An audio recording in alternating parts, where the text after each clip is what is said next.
મારું નામ ભરતભાઈ દલુભાઈ ગોભાલે. છેલ્લા 5 વર્ષથી પ્રાકૃતિક ખેતી કરું છું, ગાય આધારિત પ્રાકૃતિક ખેતી કરવાથી આપણો જમીન સુધરે, જમીનની અંદર જે પોષક તત્વો રહેલા છે એ સુધરે, આપણે જમીનની અંદર જે કાર્બન તત્વોની જરૂર છે એ મળે.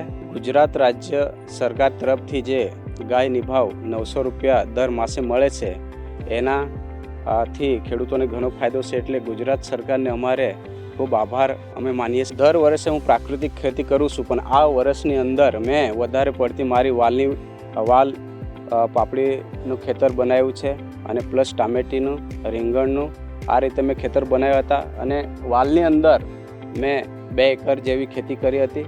2 એકરની અંદર મારે લગભગ 1,40,000 રૂપિયાની આવક આ વર્ષે થઈ છે અને હજુ પણ મારું ખેતર ચાલુ છે. વાલ પાપડીનું ખેતર અત્યારે હજુ પણ ચાલુ છે અને જે આવક આવી છે એમાં પણ હજુ આવકમાં વધારો થશે.